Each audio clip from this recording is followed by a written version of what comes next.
पहला, जो विपक्ष ने इनके साथ किया और करती आ रही है, ये ही यूपीए वाले वो ही हैं जो आज इनके लिए परेशान हो रहे हैं। तो वहां पर वीडियो बनाकर मुस्की मार रहे थे, जैसे आज की तारीख में हम लोग किसी पर लानत भेजते हैं कि एक घटना हो रही थी और तुम उसको इंटरवीन नहीं कर रहे थे, वो चीज को रोक नहीं रहे थे और तुम वीडियो बना रहे थे। उसके बाद इनके पिताजी ने जैल सिंह का क्या हाल किया था। ठीक, अब आज ये वाइस प्रेसिडेंट के लिए इतनी चिंता कर रहे हैं।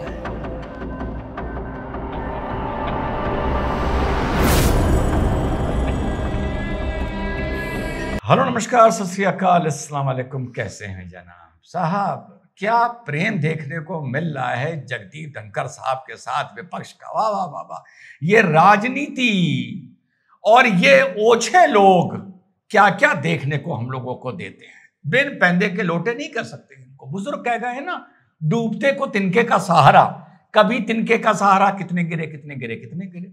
कभी तिनके का सहारा पहलगांव में आतंकी कैसे आए। कभी डूबते को तिनके का सहारा कि रिजाइन क्यों किया। ठीक, कभी ये सहारा इंटेलिजेंस फेलियर। कभी ये सहारा कि साहब देखिए डोनाल्ड ट्रंप ने ये बोला जवाब दीजिए। ये एक्चुअली इशू नहीं है। ये राजनीति में बने रहने के लिए लोगों के पास जो बिल्कुल हाशिए पर पहुंच गए होते हैं, ये डूबते को तिनके का सहारा होते हैं कि चलो भैया काम मिल गया। अब जी बड़ा प्रैक्टिकल आप लोगों को अप्रोच बता रहा हूं, दोनों तरफ से बताऊंगा।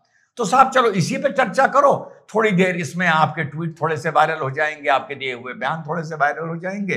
थोड़ा सा आपको लगता है कि आप नरेंद्र मोदी जी को अनकंफर्टेबल कर देंगे, इसी बात पर आप उनको तानाशाह बोल देंगे। तानाशाही देखनी है जो राष्ट्रपति उपराष्ट्रपति, तो यार मैं बताऊं नए युवाओं को, कांग्रेस के पीरियड में कुछ होता ही नहीं था। एक जोक था, पता नहीं किसने, वो सुधीर धर साहब ने या किसी ने या इन्होंने बोला था कि साहब भारत के उपराष्ट्रपति को तो अपनी टिकट बुक कराने के लिए भी किसी से बोलना पड़ता है। बहुत पहले की बात बता रहा हूं आप लोगों को। तो कांग्रेस तो राष्ट्रपति को उड़ा देती थी। कांग्रेस ने तो साहब राजेंद्र प्रसाद के विरोध के बाद हिंदू कोड के लिए नेहरू जी ने कह दिया था ना, तुम्हें पास करना पड़ेगा या तुम्हें जाना पड़ेगा, साइन करना पड़ेगा।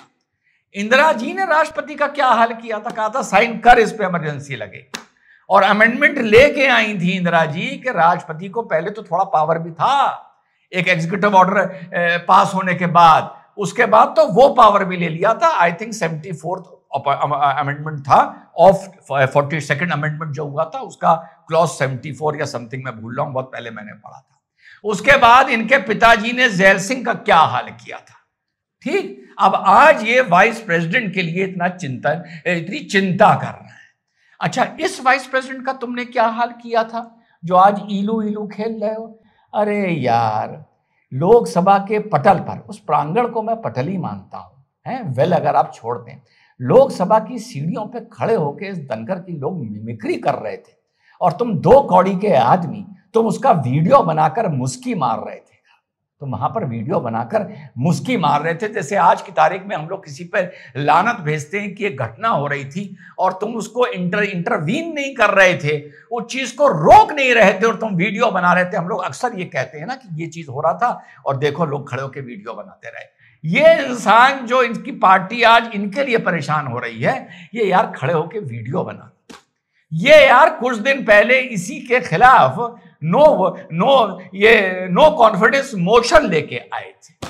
तो ये तो मैं बता रहा हूं कैसे डूबते को तिनके का सहारा चाहिए होता है। ये सब तिनके हैं और इनको ये नहीं पता कि डूबते को तिनके का सहारा बोला तो किया है, लेकिन इसके पीछे आप राज जानते हो क्या है? इसके पीछे इस मुहावरे की जो गहराई है वो ये है कि डूबता तिनके से बचता नहीं है, ये है इसकी गहराई, लेकिन तिनके पे हाथ जरूर मारता है। तो यहां तो मैंने आपको इनका पार्ट बता दिया क्या है। अब जितना भी मैंने देखा समझा, कौन बनेगा, शशि थरूर बनेंगे, वो बनेगा, वो सब अभी मैं उस पर कोई कमेंट नहीं कर रहा हूं। Let the news come out more for analyse के लिए हमारे पास कुछ होना चाहिए। 3-4 रीजन है जो मुझे लग रहा है जो धनखड़ साहब गए हैं। पहला, जो विपक्ष ने इनके साथ किया और करती आ रही है, ये ही यूपीए वाले वो ही हैं जो आज इनके लिए परेशान हो रहे हैं। जब बंगाल में इनके साथ एक आम कार्यकर्ता भी टीएमसी का बदतमीजी करता था और इनके खिलाफ बयान देता था तो चुप रहते थे। ये उस मानसिकता के लोग हैं ये। तब इनको धनखड़ साहब का सम्मान और हमें उनकी हेल्थ की फिक्र है, जो जयराम ने भी ट्वीट किया है। और बड़े महान नेता थे, बड़े महान सभापति थे, दोनों को साथ लेके चलते थे वगैरह वगैरह, दोनों को साथ लेके चलते थे। और 4 महीना पहले तुम इनके खिलाफ नो कॉन्फिडेंस मोशन ला रहे थे, ठीक, जिसको रिजेक्ट कर दिया गया था। तो इनका जो फाइनल मुझे लग रहा है छोटे से वीडियो में जाने का कारण बड़ी आसान भाषा में बताऊं। पहला, लगातार ऑपोजिशन के अटैक, ठीक, उस अटैक के माहौल में थोड़ा सा इनको डिसअपॉइंटमेंट हुआ कुछ रूलिंग पार्टी की बातों से। जो बातें सामने आ रही हैं, वो मीटिंग अटेंड करने नहीं गए नड्डा साहब और रिजिजू साहब। उसके बाद ये भी आ रहा है कि पहले इन्होंने मोशन उनका एक्सेप्ट कर लिया राज्यसभा में, इस बात से आ रहा है कि रूलिंग पार्टी को थोड़ा सा अच्छा नहीं लगा। वो चाह रहे थे लोकसभा में पहले रूलिंग पार्टी लेकर जस्टिस वर्मा के खिलाफ ये मोशन लेके आए। ये एक रीजन हो सकता है। और बंद लफाफे में साथियों एक बात बोलूं, इंसान पावरफुल होता है, लेकिन कभी कभी ये होता है कि उसको पावरफुल करने के पीछे किसी और का पावर होता है। बंद लिफाफा चल रहा है, किसी को पावरफुल करने के पीछे, महत्वपूर्ण बनाने के पीछे किसी और का पावर चल रहा होता है। और कभी कभी जो आगे वाला उस पावर के चलते पावरफुल हो रहा होता है, तो कभी कभी ये पावर जाकर उसी पावर से भिड़ जाता है या शॉर्ट सर्किट हो जाता है जो पावर आपको पावरफुल कर रहा था। और जब शॉर्ट सर्किट होता है तो फिर तार आप ही का जलता है, उसका नहीं जलता जो आपको पावर दे रहा होता है। तो साथियों ये 2 कारण हो गए। तीसरा सबसे इंपॉर्टेंट, इनका बेसिक नेचर, तीसरा। और चौथा, आदमी कभी कभी जिंदगी के उस पड़ाव पर पहुंच जाता है। भाई एक बेटी है, समझिएगा क्या कहना चाह रहा हूं, उसकी शादी वादी हो गई है, वो पॉलिटिक्स से दूर है, ठीक, 75 ईयर्स की इनकी एज है। तो एक एज में आदमी आकर एक जिंदगी के ऐसे पड़ाव पे पहुंच जाता है तो वो ये सोचता है कि now it's not worth it.